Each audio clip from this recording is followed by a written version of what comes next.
بسم الله الرحمن الرحيم qodobka waxaan ku eegaynaa sida Linux commands-ka loo update gareeyo looguna shubo programyada cusub ama wixii information ay u baahan tahay ugu shuban kartid hore waxaan sheegnay maadaama oo Linux-ku sida operating system-yada kale uu update u baahan yahay markasta waxaad arkaysaa markasta inuu fariimahan oo kale adeeraysid software update are available to download dabeetana please download wait for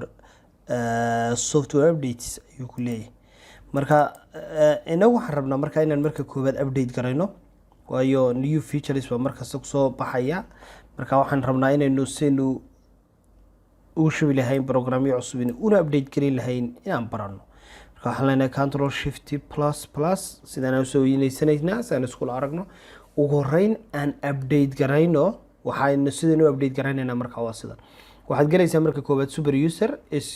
sudo ayaad leedahay sudo aan idhaahdo sudo kuma waa super user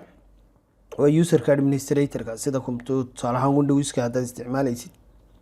dhowr user ay isticmaalaan midina waa administrator midina waxa weeyaan administrators ma aha marka waxaa lagaaga baahan yahay inaad kow super user gashid dabeetana saan u update garayno waxaan leenahay apt oo u taagan applications iyo options iyo wixii la xiriiro oo dhan dabeetana waxaan leenahay update markaan idhaahno sidaasi ayuu wuxuu weydiinayaa passwordkeena waa userka passwordkiisa aan kusoo galno eed ku samaysatay saa markaad u isticmaashid wuxuu soo download garaynaa markaa faylashii iyo informationkii up to date buu ka dhigayaa systemkaaga marka waxaan arkaynaa markaasi inuu update gareeyey oo uu update sameeyey oo ay dhan yihiin waxaad dhici karta technically waxaan waa technical level waxaad dhici karta in mararka qaarkood aad internet weydidu kuuba shaqeynba waayo marka xagga VM-kaaga wax ka qaldayna dhinacan aan eegaynaa haddii tusaale ahaan ay kugu dhacdo inaad VM-kii uu internet aad weydid oo aad tidhaahdid for example being 8.8.8.8 oo saa kugu being garaysmi waayo oo internetkii ku gaari waayo waxaa loo baahan yahay inaad settingskaaga wax ka bedeshid markaa settingskaaga bilay baa tegi manager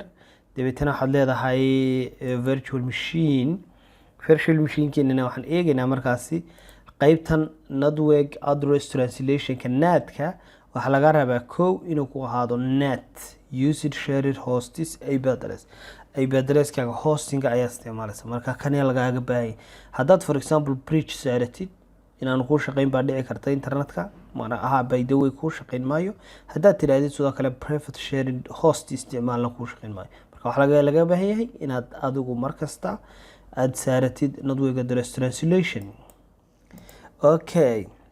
taasi waa taa marka waxaan rabaa same program igu shuba markaasi program haddaan raba inaan ku shubo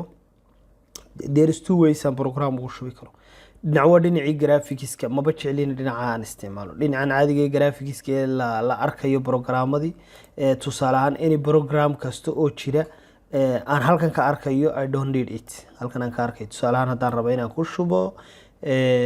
redis haddaan ku shubo docker haddaan raba inaan ku shubo zoom haddaan ku shubo xaggan aan tegayaa oo click waa khalaas whatsapp haddaan raba inaan ku shubo halkan aan ka wada gelaya laakiin ma raba inaan dhinacan ka galo waayo waxaa dhici karta inaan anigu remote kusoo galo windowsku de sidan oo kale waa fudud waa graphics waxaad arkaysid baad ku shubtaa laakiin dhinacan aan rabnaa inaan ka isticmaalno inagu oo aynu ka soo galno for example waxaan leenahay markaan program ku shubayno waxaan leenahay sudo apt dabeetana waxaan leenahay waxaan search garaynayaa programka aan raba inaan anigu ku shubo programka aad rabtid inaad ku shubtid ayaad ka fikiraysaa waxaad tusaale ahaan programkan rabaa waxa weeyaan waxa loo yaqaanaa zip muxuu qabtaa waxuu zip gareeyaa faylka ayuu yareeyaa faylka ayuu compression ku sameeyaa marka haddaan rabo inaan ku shubo oo aan idhaahdo search garee waxa weeyaan waa sorted waa la heli karaa waana lagu shubi karaa therefore marka waxaan leeyahay command-kayga waan soo celinayaa apt install baan leeyahay zip igu shubalay zip markaan ku shubaya sidan aan ugu shubaya zip markaa wuxuu leeyahay okay wuxuu leeyahay reading package list is done build is 3 done reading laakiin lama awoodi karo si package-kii exactly halku yaallo iyo waxyaabahaas. marka waxaa kaloo u baahanahay for example seen u saari karaa program whatever the program is. program baan rabaa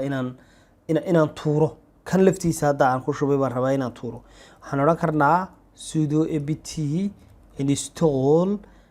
unzip ama zip sorry not install, remove baan leh remove zip ayaa leh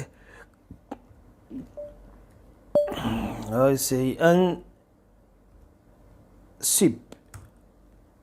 saasaan uga tuuraya. okay sorry install remove unzip waan ka saaraya install zipkii unzipka ka sameynayay ee extraction ka sameynaya ka saaraya. do you want to continue? yes baan leh for education purpose. laakiin aduu waxa kastood ka saaraysa sidaan uga saaraysa may ahayn inaan ka saaro ku unzip kaaga dhigaya oo faylka ku akhriyaya, laakiin waxaan ugu talagalay for education purpose saasaynu u saarayna. laakiin any program markaa kan sample ayuu yahay. program kasta qaabkan ayaa looguna shubaa loogana saaraa. markastana waxaa lagu dadaalayaa inuu systemkaagu update noqdo. update ha ahaado yes wuxuu faa'iido leeyahay. update-ki wuxuu leeyahay inuu wixii soo kordhay iyo waxyaabahaas oo dhan iyo wixii la halmaala inuu ku xadido. tusaale ahaan haddaan idhaahda man vim programka loo yaqaano vim ama vi-na waa loo soo gaabiyaa. hadduu igu jiraa waa tagaysi detailska la isticmaalo. haddii kale laakiin haddaan raba inaan ku shubo gadaal baan kaga shubaya. for example mid kale raba inaan ku shubo waxaan eegayaa calendarkan eegaya. for example calendar haddaan idhaahdo oo calendarka tusadaan idhaahdo iguma jiro, marka calendarkii waa inaan ku shubaa. waxaan leeyahay markaasi sudo apt install calendar number of calendars baan rabaa inaan ku shubo. marka saasay calendarkiina igu shubaya. after install it waxaa dhici doonta wuxuu kusoo dari doonaa package hard diskigayga isticmaali doona ilaa iyo wuxuu kusoo biiri doono 69.6 kilobit additional disk space will be used ayaa la isticmaali doona. marka haddaan idhaahdo calendarkiisaasaan ku helaya. hadda waa bisha 10aad 2023 saasaa markaa loo eega. haddaan calendarkii rabo inaan number of calendars helo oo haddaan sidoo kale calendar dhammaystirana sidoo kale qaar okay haddaynu kan inoo shaqeyn maayo, laakiin programyada qaarkood baa inoo shaqeeya haddii calendars loo dhammaystiro. haddii kale wuxuu ku leeyahay aduu calendar sidan oo gaaboontaan aqaanaay igu shub ayuu leeyahay. haddaan rabo inaan ku shubo markaa sudo apt install